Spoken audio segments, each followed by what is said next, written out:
Good evening everyone, सबको नमस्ते। हमारा ये प्रोग्राम कहानी पूरी फिल्मी है, एक बार फिर हाजिर है आप सबके सामने। Courtesy literary warriors group and Neelam Saxena पे। And today we have with us Neelam herself. Then we have Meenakshi ji, Dr. Meenakshi Mohan. Neelam, as you know, is from Kolkata right now. Meenakshi ji is in Washington, D.C. Then we have got Dr. Anshu Sharma, who's in Delhi. And then we have got Meera Bhansali, who is in Mumbai. And finally, Sagarika, who is in Nagpur. And I believe this is the first time Sagarika is joining any of our programs. So most welcome Sagarika, most welcome to everyone. आप सबका बहुत बहुत स्वागत है। और आपको एक बार फिर से दर्शकों को सबको let me tell you the rules कि हमने किस तरह से ये प्रोग्राम को ऑर्गेनाइज किया है। दैट मेरे पास में 10 गानों की मैंने लिस्ट बनाई। ये 10 गाना को नंबर दे के रखे थे, पर कौन से नंबर पे कौन सा गाना है किसी को पता नहीं। और मैंने सभी जो भी हमारे यहाँ पे पार्टिसिपेंट्स हैं सबसे रिक्वेस्ट किया कि आप एक एक कोई भी नंबर चूज करिए, 1 से लेके 10 तक के बीच में। इन्होंने अपने अपनी तरफ से इनका जो मन आया इन्होंने एक नंबर चूज किया, और लकी डिप के जैसे उनको उस नंबर से जो भी करस्पॉन्डिंग गाना था वो इनको दिया गया। तो गाना उनको कौन सा मिलेगा ये मेरे हाथ में नहीं था, ये इनके हाथ में नहीं था, किसी को पता नहीं था। इनको संडे शाम को हमने गाना दिया। गाने की 2 लाइन 3 लाइन से ज्यादा इनको नहीं है इनके पास में। इनको जो करना था वो ये कि उन 2 लाइनों को लेके उसके आगे पीछे कुछ न कुछ खुद की कहानी लिखनी थी। तो पिक्चर का गाना है पर पिक्चर की कहानी नहीं लिखनी है, खुद की कहानी लिखनी थी उस गाने से मिलते जुलते, जिससे कि जैसे कि हम पिक्चरों में देखते हैं कि एक सिचुएशन आती है और उसमें हीरो हीरोइन और कोई भी आके गाना गाता है, उसी तरह से हमारे यहाँ पे गाना पहले तैयार है, उसके चारों तरफ हमको एक सिचुएशन बनानी है। तो ये राइटर्स के लिए, हमारे सब यहाँ पे राइटर्स हैं, अच्छे राइटर्स हैं, और उनके लिए एक चैलेंज है कि आप किस तरह से अपनी कहानी इसके चारों तरफ बुनते हो। और दूसरा चैलेंज इसमें क्या है कि आपके पास में टाइम बहुत कम है। ये तो इस बार हमने 2 दिन की टाइम दे दी, 48 घंटे, नहीं तो नॉर्मली हम 24 घंटे के ही टाइम देते हैं। और इस तरह के हमारा ये मेरे ख्याल से 5वां या 6ठा प्रोग्राम होगा। हम लोगों ने पहले 2 साल पहले भी इस तरह के 3-4 प्रोग्राम किए थे, फिर बीच में बंद हुआ, अभी वापस से शुरू किया, आज ये दूसरा इसका रहे। तो this is the whole program. और आज के जो हमारे शुरुआत हम कर रहे हैं, because Neelam ji and Meenakshi ji have both said that they may have to leave a little early, तो इन दोनों ने रिक्वेस्ट की कि प्लीज हमको पहले ले लो। तो इसके लिए ओपनिंग बैट्समैन हमारी अपनी एलडब्ल्यूजी की फाउंडर नीलम नीलम सक्सेना। और इनको जो गाना था, इन्होंने गाना चूज किया था नंबर 9, और 9 नंबर पे जो गाना था वो था जिंदगी भर नहीं भूलेगी वो बरसात की रात, एक अनजान हसीना से मुलाकात की रात। बरसात की रात पिक्चर थी 1960 की, और उसके इस गाने की ये 2 लाइनों पे नीलम को कहानी लिखनी थी। नीलम, अप टू यू। बहुत बहुत धन्यवाद अनूप, ये कंसेप्ट भी मुझे बहुत अच्छा लगा।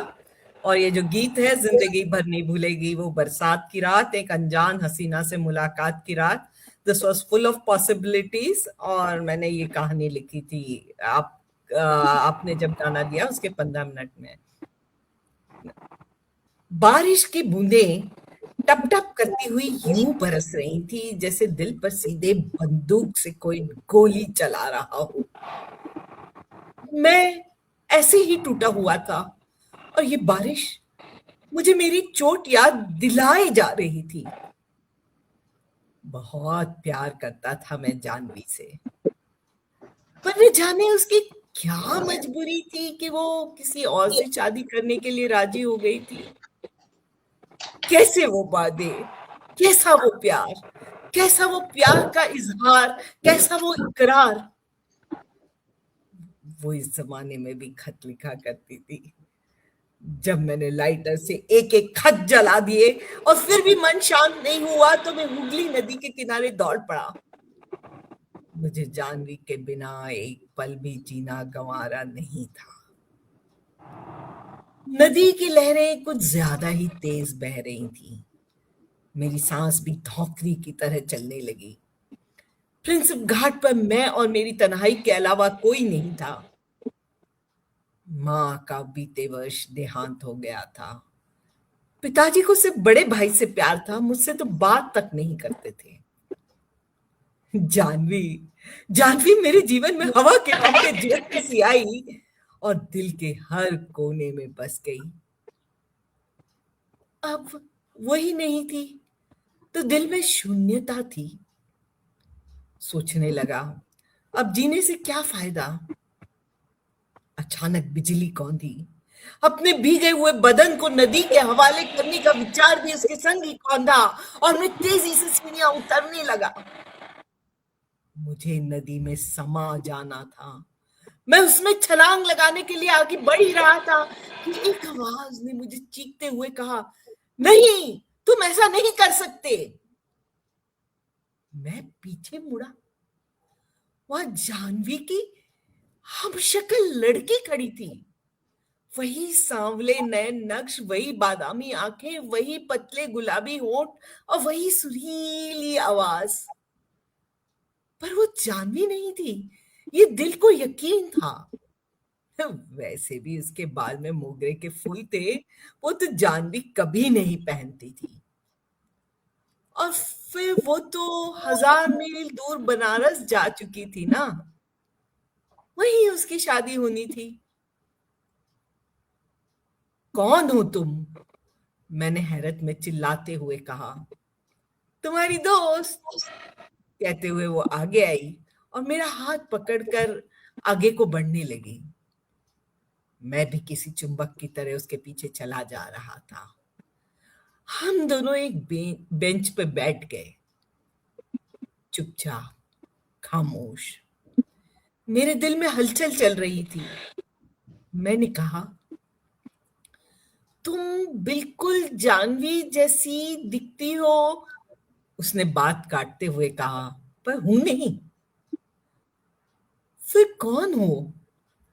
तुम्हारी दोस्त। कैसे हुई तुम दोस्त? मेरे पीछे तुम क्यों आए? दोस्त मानते हो ना? तुमने मेरी मंजिल मुझसे छीन ली।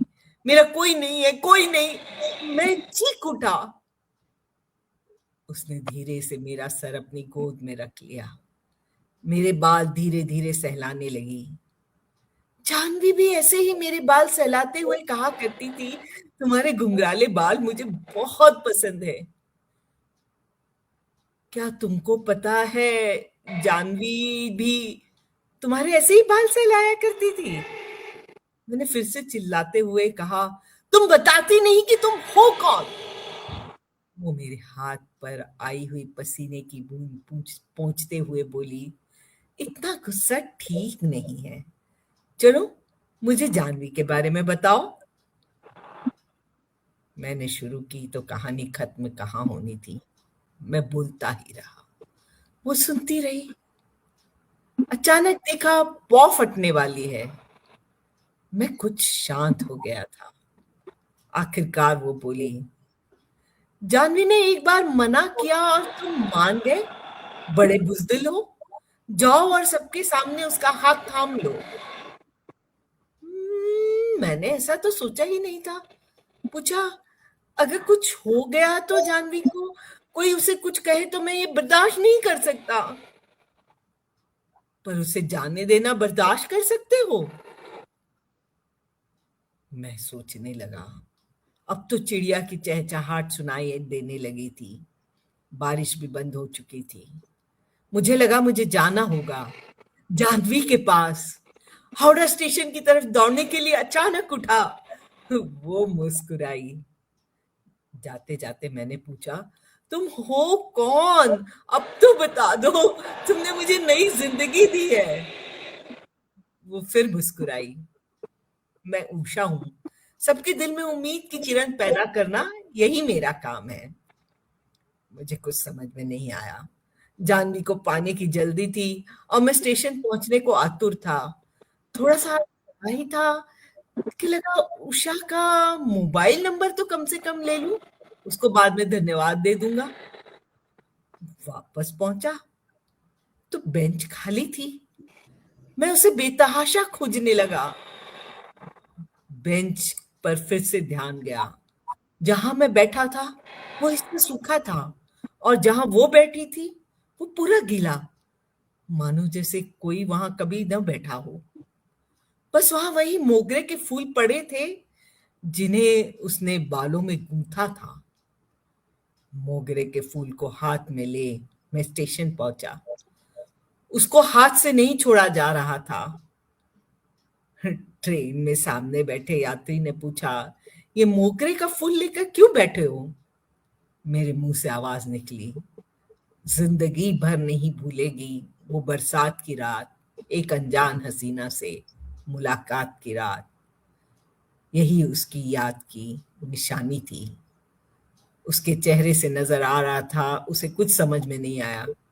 मुझे खुद ही कहाँ कुछ समझ में आया था। तो ये थी मेरी कहानी। आशा है आप लोगों को पसंद आई होगी। ब्यूटीफुल ब्यूटीफुल, अच्छे, बहुत बढ़िया Neelam, very excellent. Nice, very and for a moment मेरे को लगा कि ये मीरा से कंपटीशन ले रही है कि कहीं पर एक तीसरे डायमेंशन में जा रही है। आई सिंसियरली थॉट दैट कि गए मेरा अभी वो बोरिया बिस्तरा मुझे बांधना पड़ेगा, बिकॉज हॉरर में अभी नीलम दी आ गई है। तो सबको बता दूं, मेरा in expert in gothic and horror writing, तो मेरा रेफरेंस उस चीज से था, पर नीलम की कहानी हॉरर की तरफ नहीं जाके एकदम रोमांस में और होप में और किस किस दिशा में लेकर गई है हमारे को। वेरी वेल, बहुत बढ़िया, बहुत अच्छी Neelam, very nice. Thank you, thank you. और नीलम के बाद में भी now are with doctor Meenakshi Mohan. Meenakshi ji Washington DC USA से हमारे साथ जुड़ी हैं, और इन्होंने चूज किया था गाना नंबर 7, जो कि उसी बरसात की रात पिक्चर से था 1960 की, और ये वाला गाना था, न तो कारवां की तलाश है न तो हमसफर की तलाश है। Meenakshi ji, over to you.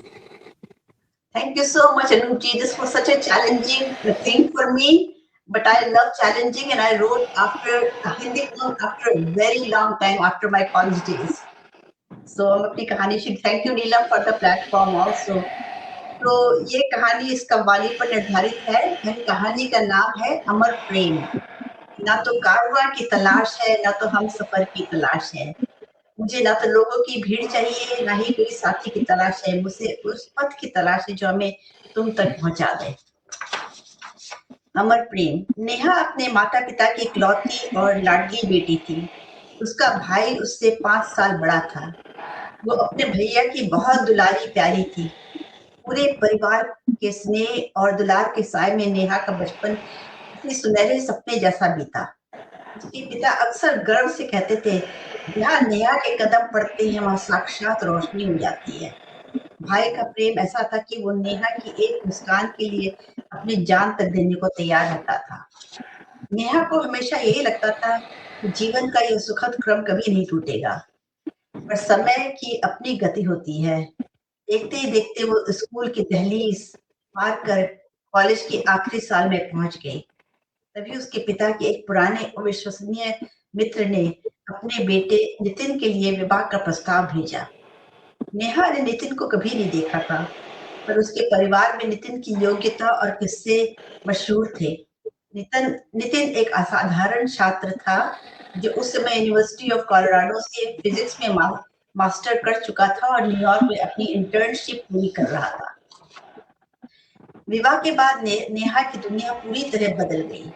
एक तरफ नितिन के साथ एक नई दुनिया बसाने का उत्साह और अमेरिका जाने का आकर्षण था, तो दूसरी तरफ अपने मायके की गलियों, अपने संगी साथियों से बिछड़ने की ठेस।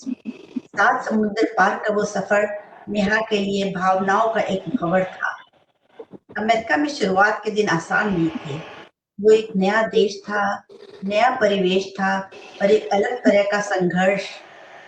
नितिन अपनी पीएचडी और इंटर्नशिप में व्यस्त रहते थे और नेहा अक्सर अकेलेपन में भारत की यादों में खोई रहती थी।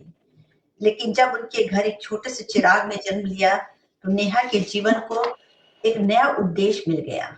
मातृत्व की खुशियों के बीच उसने घर की आर्थिक स्थिति को मजबूती से देने के लिए नौकरी भी शुरू कर दी। नेहा के सास ससुर भी उनके साथ रहते थे। उसके ससुर, जिन्हें वो दिल से पापा मानती थी, एक आधुनिक और खुले विचारों वाले इंसान थे। उन्होंने नेहा को आगे पढ़ने के लिए प्रेरित किया। घर की जिम्मेदारियों, बच्चे की पालन पोषण और सास ससुर के प्रोत्साहन के बीच नेहा ने अपनी पीएचडी पूरी की। उसकी मेहनत का फल उसे तब मिला जब उसे उसी यूनिवर्सिटी में प्रोफेसर का प्रतिष्ठित पद प्राप्त हुआ। अब जीवन अपने संपूर्ण वैभव पर था। नितिन के पास भी एक शानदार करियर था और उनका सामाजिक दायरा भी बढ़ गया था। दोनों ने मिलकर दुनिया के कई खूबसूरत कोनों की यात्रा की, लेकिन नियति को कुछ और ही मंजूर था। एक गर्मियों में जब वे स्विट्जरलैंड की हसीन वादियों से लौटकर आए थे, अचानक उनके सुखी संसार पर दुखों का काला साया सा छा गया, जैसे किसी की नजर लग गई हो। और नितिन एक गंभीर बीमारी के चपेटे में आ गए। मात्र 5 महीनों के भीतर नितिन इस दुनिया को छोड़कर चले गए। नितिन के बिना बिताए गए अगले 2 साल नेहा के लिए किसी वनवास से कम नहीं थे। वो टूट चुकी थी, लेकिन अपने बेटे बेटी और परिवार के लिए उसने खुद को समेटा। उसने अपने एकांत को रचनात्मकता में बदल दिया। उसने लिखना, पढ़ना और चित्रकारी शुरू की, जहां वो अपने दर्द को कागज पर उतारती थी। इसके साथ ही उसने अपनी पीड़ा को दूसरों की सेवा में लगाने का निश्चय किया। उसने परोपकार को अपना धर्म बना लिया। वो जरूरतमंद छात्रों की छात्रवृत्ति देने लगी और मुस्कान और उपकार जैसी संस्थाओं के माध्यम से प्रताड़ित महिलाओं को ऑटिस्टिक बच्चों के जीवन में रंग भरने लगी। जहां उसकी सहेलियां किटी पार्टी और ताश के खेलों में खुशियां ढूंढती थी, नेहा को अपनी असली मंजिल दूसरों के आंसू पोछनों में मिल गई थी। आज भी जब वो रात के सन्नाटे में आंखें बंद करती है, उसे महसूस होता है कि नितिन कहीं गए ही नहीं है। वो उसकी हर सांस, हर नेक काम में मौजूद है। वो अक्सर रात के अंधेरे में नितिन की पसंदीदा गाने सुनती। कव्वाली की ये पंक्तियां उसे नितिन की याद दिलाती, जैसे ये उसकी दास्तां हो। ना तो कारवां की तलाश है, न तो हम सफर की तलाश है, मेरे शौक या खाना खराब को तेरी राह गुजर की तलाश है। उसे अब किसी साथी या काफिले की जरूरत नहीं थी, क्योंकि वो उस रास्ते को पा चुकी थी जो सीधा उसके रूही इश्क को जाता था, जैसे उसका नितिन आसपास ही है। ये उसके 7 फेरों की अमर कहानी है। बढ़िया, वेरी गुड। बहुत बढ़िया मीनाक्षी जी, बहुत अच्छा। Thank you so much. बहुत सुंदर। मैंने आपको एज ए इंग्लिश पोएट जाना है, पर as a Hindi story writer मैं पहली बार आपसे मिल रहा हूँ। Thank you very much. This has been a really pleasure hearing you writing a Hindi story. I think you said after college first time you're writing. Yeah, after long. But I wrote Hindi poems. I write Hindi poems. Neelam has heard some of my Hindi poems. Yeah, some of them are very touching Hindi poems. Great. But this was very nice. Kudos. Thank you, thank you.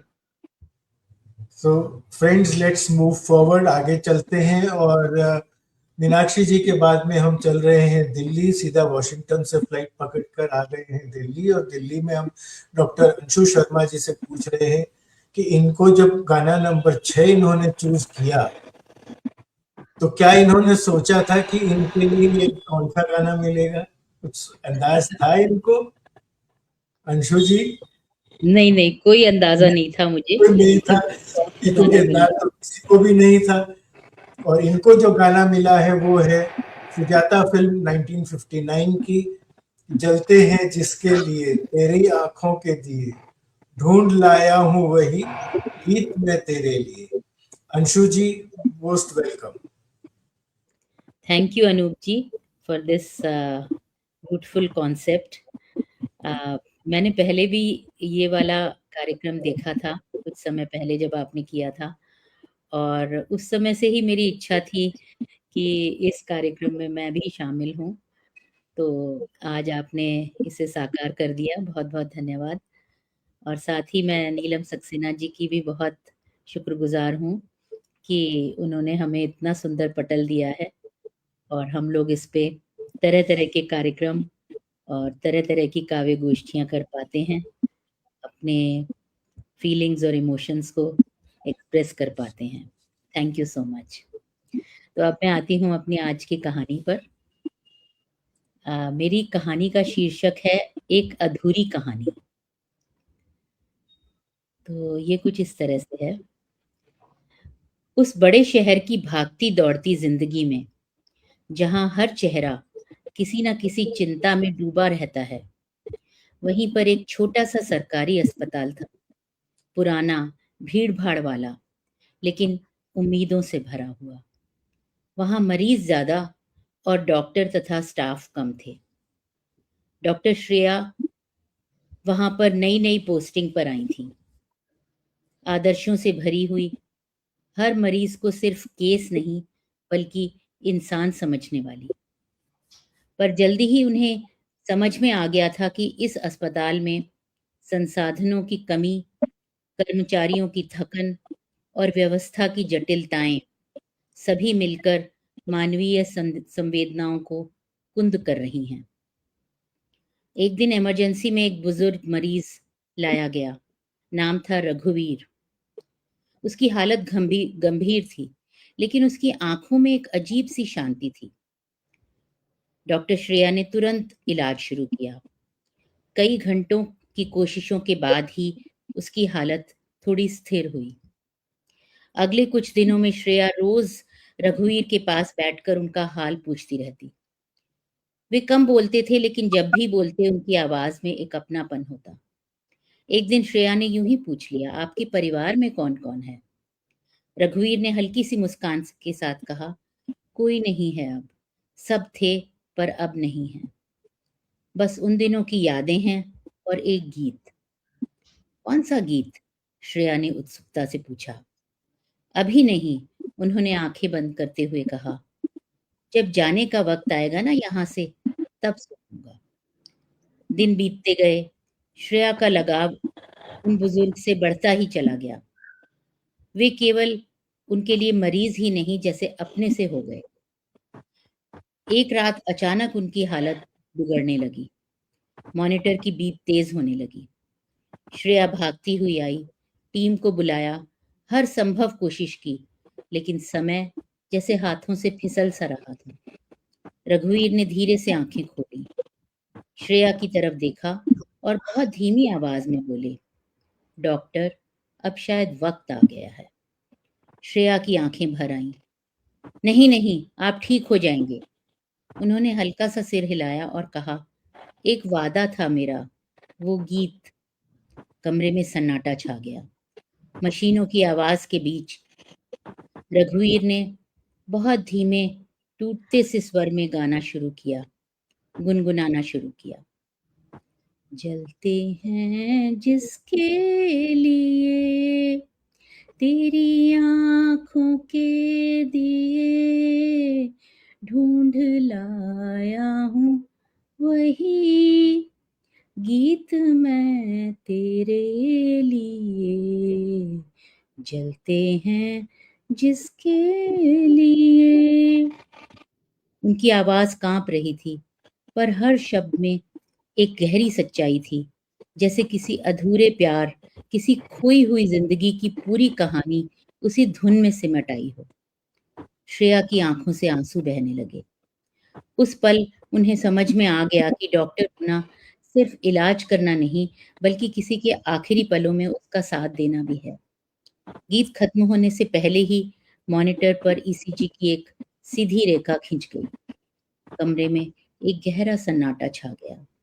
Shreya कुछ देर वहीं खड़ी रही, फिर धीरे से रघुवीर के माथे पर हाथ रखा। उसके चेहरे पर एक गहरा सुकून था, जैसे कि एक अधूरी कहानी अब पूरी हो गई हो। उस रात के बाद श्रेया में तो एक बदलाव आ गया। अब हर मरीज उसके लिए सिर्फ एक फाइल नहीं, बल्कि एक कहानी था जिसे सुना जाना ज़रूरी था।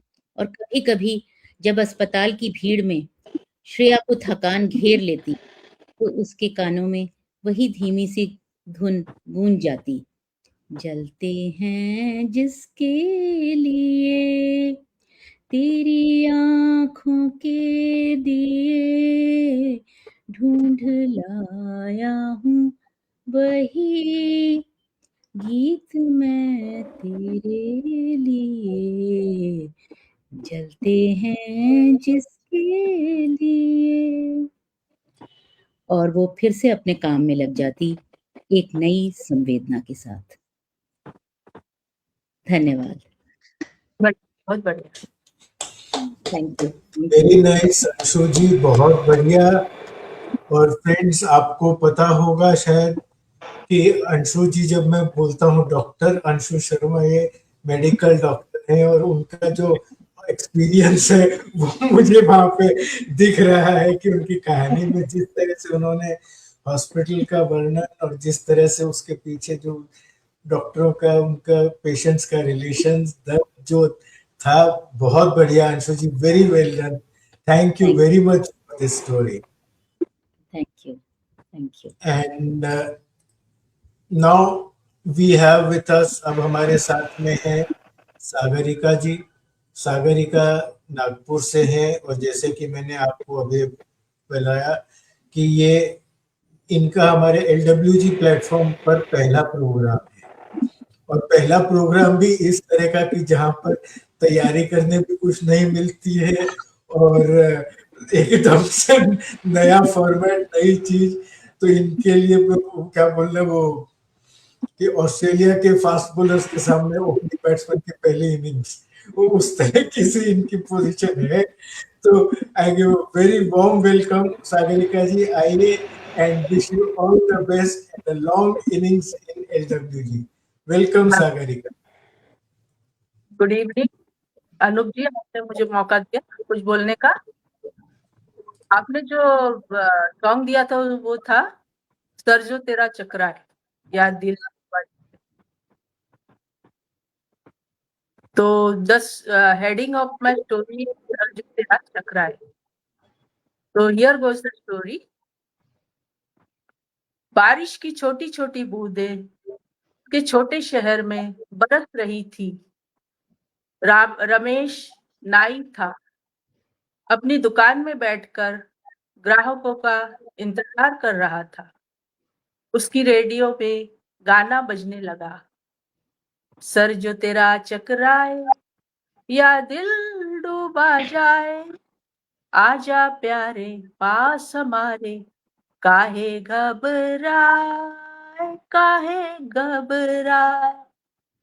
उसे याद आया कि कैसे उसके पिता उसी दुकान में यही गाना ग्राहकों के बैठकर ग्राहकों के बाल काटते थे।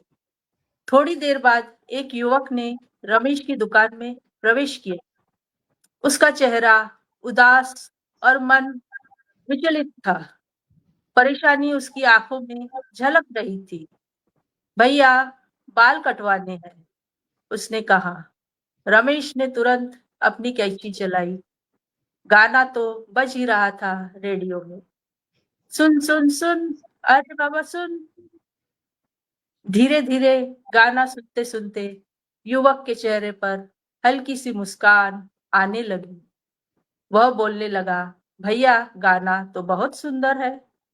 तब रमेश ने कहा, हाँ, सर चकराए या दिल डूबे, इसका एक ही इलाज है, वह है मेरी दुकान। थोड़ी देर बाद बाल कटिंग हो गई। युवक ने अपने आप को आईने में देखा और मुस्कुराने लगा। गाना हवा की झोंकों की तरह बज ही रहा था। उसने कहा, धन्यवाद भैया, और पैसे देकर खुशी खुशी घर चला गया। रमेश को संतुष्टि हुई क्योंकि उसने किसी के चेहरे पर जो मुस्कुराहट लाई। So here I end my short story. Hope you liked it. Beautiful. Very nice, very nice. Short and Thank you very much. And an excellent first try on the platform. Welcome once again. आपका सबका, और जैसे कि आप लोग दर्शक आप लोग सब जानते हो, ये प्यासा पिक्चर का गाना था 1957, सर जो तेरा चकराए या दिल डूबा जाए, आजा प्यारे पास हमारे काहे घबराए। और पिक्चर में जॉनी वॉकर ने इसको गाया था, जो उसमें वो चप्पी मालिश, तेल मालिश करने वाले का काम उन्होंने किया। तो एकदम से कह रही थी, बात कह रही थी, सागरिका जी अपनी कहानी कह रही थी, मुझे एकदम से जॉनी वॉकर की उनकी बात याद आ गई। एक उनका इंटरव्यू सुना था कि उनको पूछा किसी ने कि भाई आपने तो इतना लंबा टाइम देखा है इसके अंदर अपनी फिल्म इंडस्ट्री में, और जीवन में भी उस समय वो ऑलरेडी 75-80 के आसपास के थे, तो आपने इतना ये सुना देखा है, तो शुरू से अभी तक में क्या फर्क देखा आपने? तो जॉनी वॉकर को हम सब कॉमेडियन के जैसे जानते हैं, और उन्होंने उस दिन जो बात कही वो आज तक मुझे याद है। उन्होंने कहा कि कोई फर्क नहीं देखा, जो पहले था वही आज होता है। तो इंटरव्यूअर जरा चकरा गया, बोले ऐसे कैसे? बोले पहले क्या होता था कि हम छोटे थे, हमारे दोस्तों के किसी के भी यहाँ पे बर्थडे पार्टी होती, उसका बर्थडे मनाया जा रहा है, उसका बर्थडे मनाया जा रहा है, उसका बर्थडे मनाया जाता है, हमारे मन में होता था मेरा बर्थडे कब मनाएंगे, मेरा नंबर कब आएगा। फिर बोले हम बड़े हुए, वही दोस्त लोगों के उनका देखा मैंने, बोले इसकी शादी हो रही है, उसकी शादी हो रही है, उसकी शादी हो रही है, हमारे मन में एक ही ख्याल आता था कि मेरा नंबर कब आएगा। के बाद में उनके बच्चे हुए, उनके बच्चों की शादी हुई, वो ससुर बने, वो दादा बने, उसको देखा, उनको देखा, सबको देख के हमारे मन में एक ही विचार आता था, मेरा नंबर कब आएगा। और बोले अब इस उम्र में मैं देखता हूँ कि आज ये गया, आज ये गया, आज ये गया, और मन में एक ही विचार आता है कि मेरा नंबर कब आएगा। तो इतनी गहरी बात कॉमेडियन जॉनी वॉकर इस तरह से हल्के तरह से उन्होंने पेश किया, और उनके ऊपर ये गाना फिल्माया गया था। और आज का हमारा जो लास्ट आर्टिस्ट है, as I told you, Meera Bansali, जो कि न कि सिर्फ पोएट्री और कहानियां लिखती हैं, स्टेज शोज करती हैं, इनके ऊपर लाइव काफी प्रोग्राम्स इनके होते हैं, ऑर्गेनाइज करती हैं। और जैसे कि कहा कि एक गॉथिक और हॉरर थीम इनका ज्यादा फेवरेट है, तो we welcome Meera Bansali for the last story of the day. Meera, over to you dear. Thank you. I'll directly begin with my story. आपका स्वागत है मेरे यानी रूही के पॉडकास्ट में।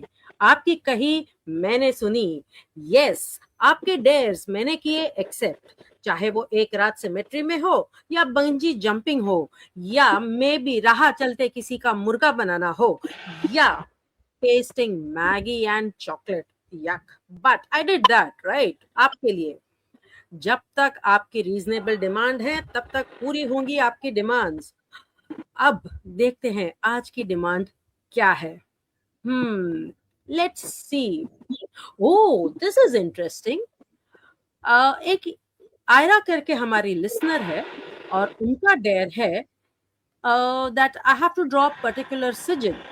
एक मुझे सिजिल ड्रॉ करना है और मुझे लिखना है मेरे मन में जो है, and she says that she has got this particular ritual from the witch's dark web. Oh my god, guys, this is really scary. She wants me to try it and see if it really works.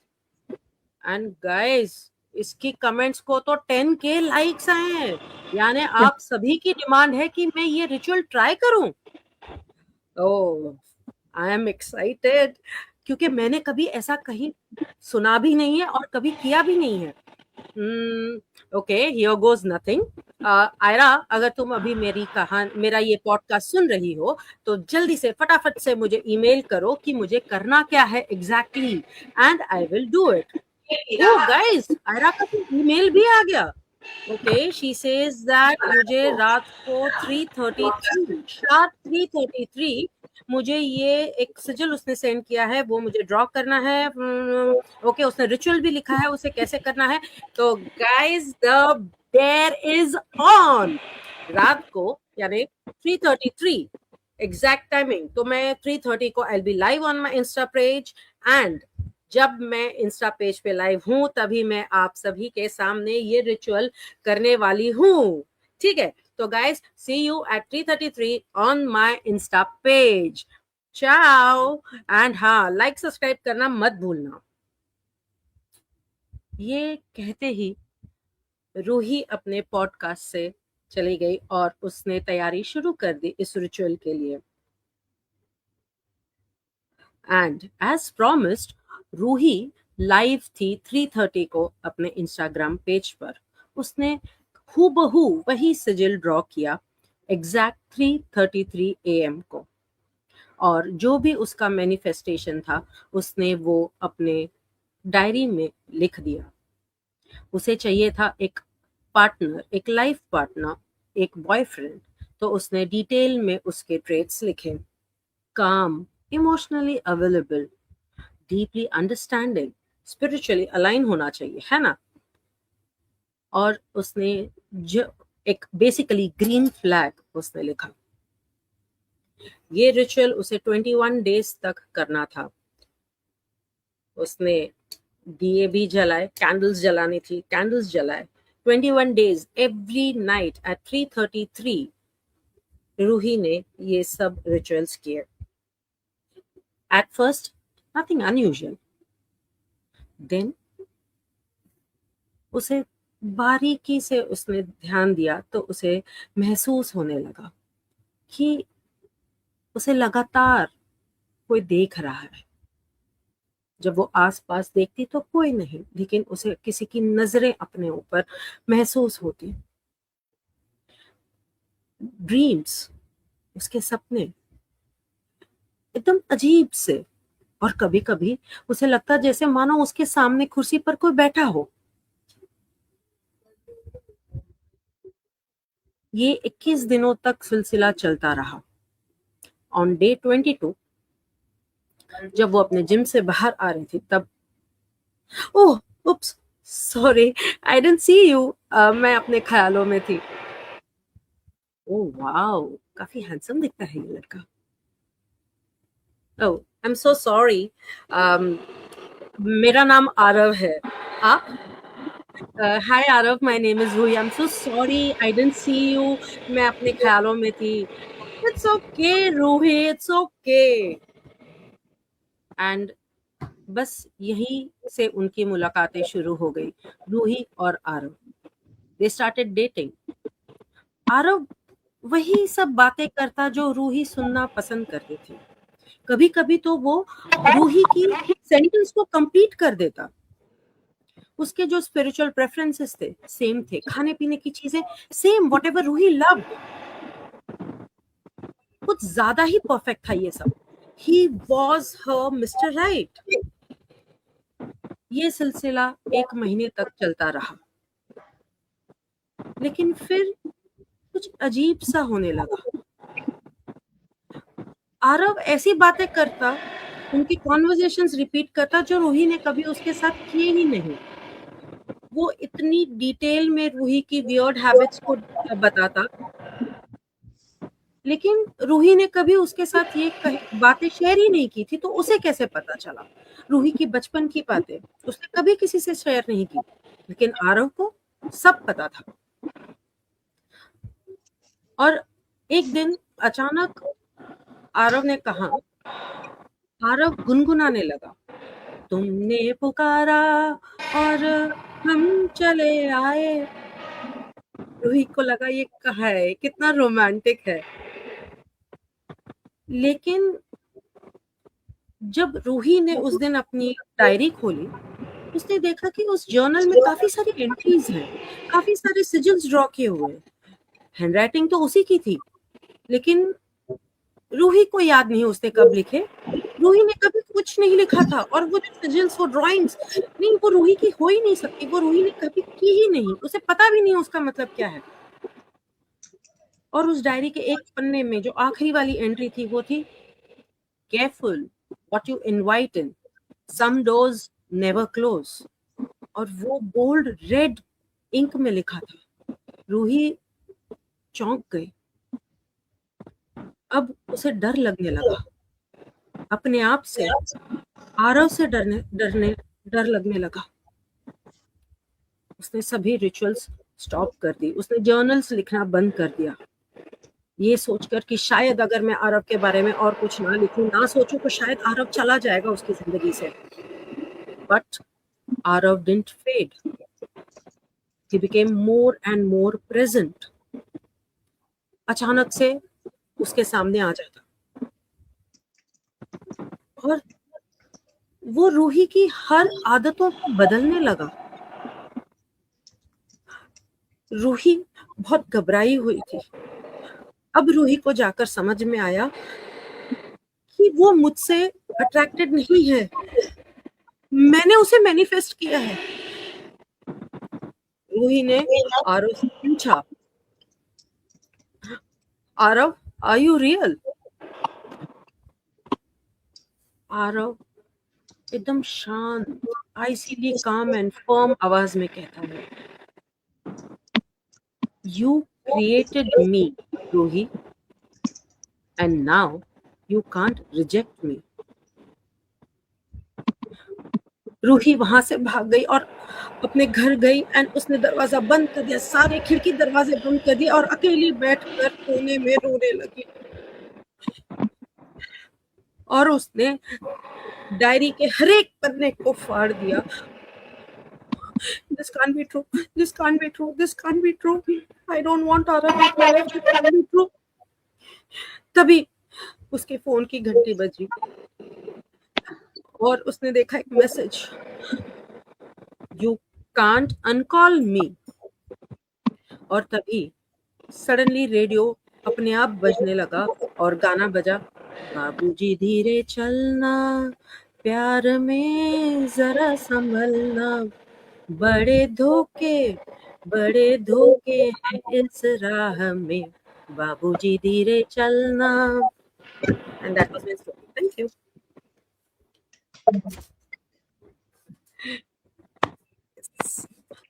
Mira, what a beginning, and the way you have brought it to the climax. मेरे को यहाँ पे best comment आए हैं, इतने लोगों ने comment दिए पर बेस्ट कमेंट दिख रहा है संगीता नाग जी का है। वो पूछ रही है ये क्या है दीदी, बनाया है आपने, बहुत बढ़िया बनाया है। सुरेखा साहू जी कह रही है मुझे भी डर लग रहा है। What a unique horror story Satinder Sethi ji Totally unique. Yes. Your expressions are so wonderful. और इनके पहले भी और बहुत से लोगों ने आए हैं, सबने इतने कमेंट्स दिए हैं। मैं स्टोरीज में इतना डूब गया था कि मुझे ध्यान ही नहीं रहा कि आप सबको कमेंट्स भी थोड़े पढ़ के सुनाने चाहिए, पर इतने लोग यहाँ पर हमारे साथ में जुड़े हैं। निवेदिता जुड़ी है, अपर्णा जी, डॉक्टर अपर्णा प्रधान जुड़ी है, सोमदत्ता मित्रा जी जुड़े हैं, रिम्पेश लास पब्लिशिंग हाउस जुड़े हैं, और भी कई लोग हैं यहाँ पर, सतिंदर सेठी जी, सोमदत्ता मित्रा जी। तो आप लोग सब यहाँ पर जुड़े हैं, आपने सबने हमारे यहाँ पे शो की तारीफ की, हमारे सबका बहुत सराहना की, उनको एनकरेज किया है। बहुत बहुत आप सबका धन्यवाद। और आज के सभी हमारे जो पार्टिसिपेंट्स हैं सबने बहुत अच्छा लिखा। नीलम, इसको जाना पड़ा, Neelam is not here right now, but Neelam, Meenakshi ji, Anshu ji, Sagarika ji and Meera, all of you बहुत बढ़िया लिखा आपने। और सागरिका जी थोड़ा घबरा रही हैं क्योंकि उनको पहली बार है, पर घबराने की कोई जरूरत नहीं है सागरिका जी, हम सब दोस्त हैं। हम सब ने कभी ना कभी पहली बार लिखा, सबने कभी ना कभी पहली बार प्रस्तुत किया, और आपने बहुत अच्छा लिखा, बहुत बढ़िया किया। थोड़ा जैसे जैसे और लिखेंगी उसमें और निखार आते जाएगा, ये हम सबकी एक कामना है, आपके साथ से शुभेच्छा। और मुझे सतिंदर सेठी जी पूछ रही है, where is your story Anup ji? तो इसके लिए मैं आपको सबको बता रहा हूँ, बस ये कि मैं पहले भी बता चुका हूँ दूसरे प्रोग्राम्स में, कि एक तो ये कि मुझे सब गाने पहले से पता है, तो अगर मैं कहानी लिखता हूँ तो इट बिकम्स थोड़ा अनफेयर। और दूसरा ये कि यहाँ पर हम किसी भी आर्टिस्ट को, किसी भी पार्टिसिपेंट को रिपीट नहीं करते हैं, तो उनके लिए एक बार एक कहानी लिखनी, पर मैं हर प्रोग्राम में मौजूद हूँ, तो इसके लिए मुझे, अगर हम 6 प्रोग्राम करते हैं तो 6 कहानी लिखनी है, 12 प्रोग्राम करते हैं तो 12 कहानियां लिखनी है। तो इसलिए basically at the end of a few months Anoop भैया आपकी एक किताब तैयार हो जाएगी शॉर्ट स्टोरीज की, आप पब्लिश कर सकते मैं ये बात तो आपकी बिल्कुल सही है Meera ji, this is correct, but that is not exactly what the show is about. The show, हमारी इच्छा थी कि सबको एक वो मौका मिलना चाहिए, एंड दैट इज व्हाई जो व्हाट्सएप पे हमारा इन्फो ग्रुप है उसमें मैं इनवाइट करता हूँ, जो आ जाए उसको मौका है। तो आप लोग जो भी सुन रहे हैं, please you are welcome, write in info group और send me a direct message, मुझे मैसेज कीजिए कि वो हमको उसमें पार्टिसिपेट करना है। महीने में एक प्रोग्राम होता है और हम आपको इसके अंदर जरूर लेंगे।